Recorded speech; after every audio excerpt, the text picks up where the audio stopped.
الحياة بالعراق يسودها الفوضى والعملية السياسية أو النظام السياسي في العراق هو المتحكم بالجو، حتى الجو الاجتماعي. بحكم كوني قريبة على المجال السياسي، ولكن أشوف أصدقائي أو معارفي أنه الحياة السياسية بالعراق هي المتحكمة بالجو العام، وهي اللي تكون دائما الفعالة، اللي أبسط مظاهر الحياة إذا نريد نمارسها حنتأثر بالنظام السياسي والنظام الاقتصادي. الحياة بالعراق من 2003 لحد الآن صعوبات كبيرة، خصوصا الفساد الموجود بالنظام السياسي. الحياة الشاب بالعراق صعبة جدا، خاصة من انتشار الوراثات حتى في المستقبل ما يقدر يطمح إلى تعيين أو معيشة بسيطة له ولعائلته.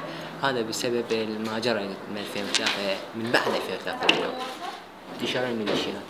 أبسط شيء الكلام، ما تقدر تتكلم براحتك في محافظتك، فقط إذا كان لديك قوة عشائرية أو مثل ما يقول ظهر.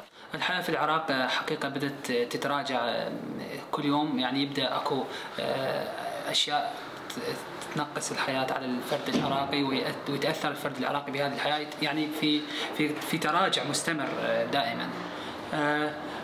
أول شيء الأمان كأمان بدأ ينخفض، يعني بدأت ماكو واحد يأمن على حياته في هذه الظروف حاليا.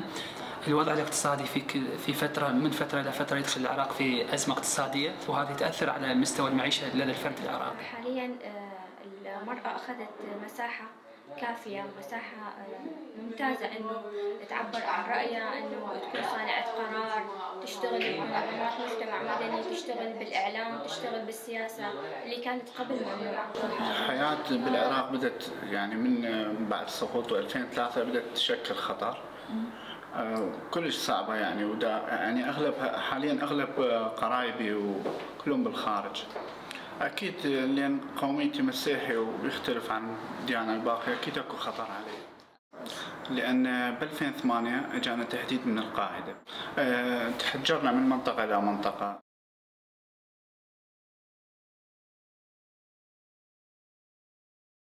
صراحة مع تزايد التدريبات والمؤتمرات اللي تشجع على تمكين المرأة وعدم تعنيفها، بس نلاحظ أنه يوميا دا يزداد العنف وبأعداد متزايدة جدا. السبب بعضه يتحملوا منظمات مجتمع مدني، لأن المنظمات المجتمع المدني دا تشتغل على المرأة بس، تجيب تقعدها بتدريب إنه أنت لكي حقوق، أنت لكي صوت، أنت لازم تنادين بحقوقك، لازم تطالبين بحقوقك.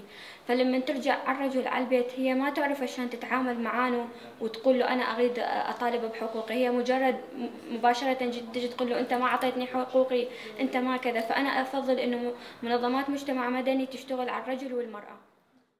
العنف مرتفع دائما في تزايد، وخاصة بعد اجتياح وباء كورونا بدأ يظهر لدينا عنف آخر، وهو عنف إضافة للعنف السابق، العنف السياسي والعنف الأحزاب وعنف الميليشيات المسلحة، وأيضا العنف الأسري، والعنف الأسري بأنواعه، العنف الأسري ضد الرجل وضد المرأة وضد الطفل. العنف في العراق مسلط للنساء بنسبة كبيرة جدا، ومؤخرا وسائل الإعلام العربية والعالمية بدأت تسلط الضوء أكثر وأكثر على العنف الموجه ضد النساء، وخصوصا في التنوع في المناطق اللي موجودة. مثلا مناطق الوسط والجنوب لديها نفس عشائرية ومتحكم، والعشيرة متحكمة في تلك المناطق، لذلك النساء لا يأخذون دورهم بالتعليم، وأيضا لا تأخذ النساء ولا تأخذ حقهم في ممارسة حياتهم بصورة. وأيضا على الرغم من انحسار فرصتها في الحصول على حريتها وحقوقها، هناك عنف موجه ضد النساء. العنف الأبسط وقلت أقوى شيء هو العنف السياسي حاليا موجود في العراق، هو اللي صاحب الخراب لحد الآن. تسلط الكتل الكبيرة يعني منعت الشباب من الوصول حتى لأبسط مكانات في الدولة، أدت إلى تخريب الوضعية الاجتماعية بالعراق والوضعية الاقتصادية اللي هي تعكس سلبا على الوضع في العراق. يعني كأني قوميتي ماكو أي عنف، بس أشوف القوميات الأخرى إنه أكو عنف أسري، أكو عنف اللي يشكلوه الزواج القسري.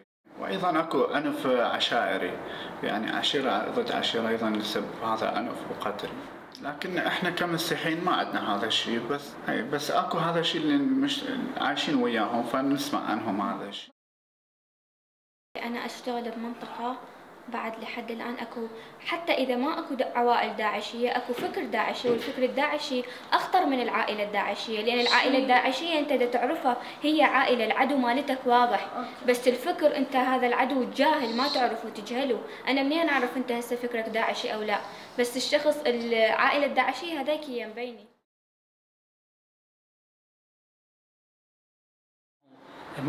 مستقبل صعب للشاب العراقي انه يحقق كيانه كشاب. قد يكون هناك تغيير ممكن، لكن يحتاج فتره طويله. يعني مستقبلا اتوقع بعد يمكن 5 سنوات ما راح اكون بالعراق، لان اكثر اقاربي كلهم تهجروا، لكن والدتي مصره انها تبقى بالعراق لان جذورها هنا فتحب العراق.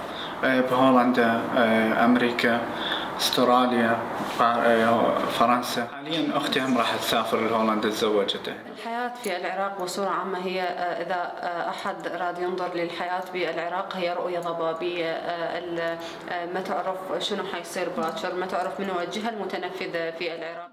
أغلب معارفي وأصدقائي من نتحدث حول حياتنا بالعراق وخارج العراق أغلبها تفضل العيش خارج العراق بسبب حصولهم على حريتهم، ولكن كرأيي الشخصي أنا أحب أنه أطلع خارج العراق أدرس أو يعني أكون بفترة خارج العراق ولكن أرجع داخل العراق لأمارس العمل السياسي. أنا بقت هكذا الأوضاع، ماكو لا مستقبل الآن ولا مستقبل أي شاب يعني يكون موجود في العراق. مؤمنين بالتغيير، إذا حدث التغيير بالانتخابات القادمة أو تغيير بطريقة أخرى نتأمل أن نقدر نعيش في العراق، ولكن في الوضع الحالي صعب جدا. مستقبل كلش حلو، راح يكون لها فرصة. احنا اختلفت قبل داعش وما بعد داعش. احنا قبل داعش كنا مغيبين تماما، ما نعرف شلون نطالب بحقوقنا، ما عندنا تمكين، ما نعرف شلون نتحدث. انا راح اشوف مستقبل يعني بقد العنف المتزايد وبقد النساء اللي ما عندها حقوق، اكو بقد واكثر نساء اخذوا حقوقهم واخذوا مساحه انه يشاركون بالعمليه السياسيه ويشاركون بالعمليه الاجتماعيه وحتى يشاركون بالعمليه الاقتصاديه. انا راح اتكلم لك عن محافظه نينوى. محافظه نينوى بعد دخول المنظمات لها بعد تحرير الموصل عملت على تمكين المراه. شلون عملت على تمكين المراه؟ وفرت لها البيئه الامنه، وفرت له التدريبات الترفيهية، وفرت له التدريبات العلمية والعملية اللي تساعدها انه تشتغل بسوق العمل وتتمكن اقتصاديا، تشتغل بالسياسة وممكن تكون صانعة قرار.